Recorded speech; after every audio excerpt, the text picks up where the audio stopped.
देखो बच्चों, अगर हमारे पास कोई भी दो लीनियर इक्वेशन है a1x plus b1y plus c1 equal to zero and a2x plus b2y plus c2 equal to zero, तो अभी तक हमने जो पढ़ा है कि कितने तरीके के सोल्यूशन हो सकते हैं, नंबर ऑफ़ सोल्यूशंस।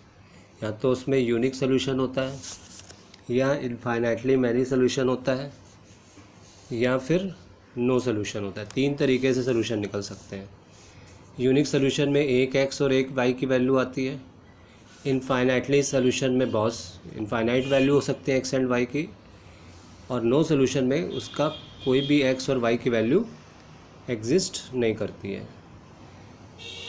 तो इसके अब कंडीशन क्या है, बिना सॉल्व करे हम कैसे पता लगाएं। जैसे हमें ये दो इक्वेशन दी हैं, तो हम बिना सॉल्व करे कैसे पता लगाएं कि इसमें क्या सोल्यूशन है। मतलब बिना सॉल्व करे कैसे पता लगा सकते हैं। सिर्फ हमें चेक करना पड़ेगा a1 और a2 का ratio, a1 upon a2, b1 upon b2।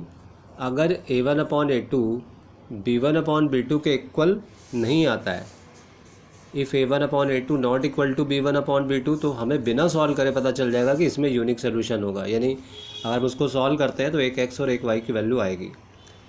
और इसी तरीके से इनफाइनाइट सोल्यूशन के लिए कैसे पता चल जाएगा, अगर ये a1 अपॉन a2 का रेशियो, b1 b2 का रेशियो, b1 अपॉन b2 और c1 अपॉन c2 का रेशियो तीनों आपस में इक्वल आ जाते हैं, तो ये हो जाता है इनफाइनाइटली मैनी सोल्यूशन। और अगर a1 upon a2 b1 upon b2 का, ये दोनों तो इक्वल है लेकिन ये दोनों c1 अपॉन c2 के इक्वल नहीं है, तो इसमें होता है नो सोल्यूशन। तो ये तीन तरीके का सोल्यूशन हम बिना सॉल्व करे इक्वेशंस को खाली a1 a2 b1 b2 और c1 c2 के रेशियो से पता लगा सकते हैं।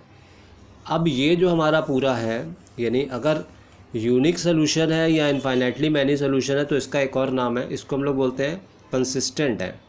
ये दोनों सिस्टम हमारा जो है, ये इक्वेशंस हैं, ये कंसिस्टेंट में आती हैं। और अगर नो सोल्यूशन होता है तो इसको बोलते हैं इनकंसिस्टेंट।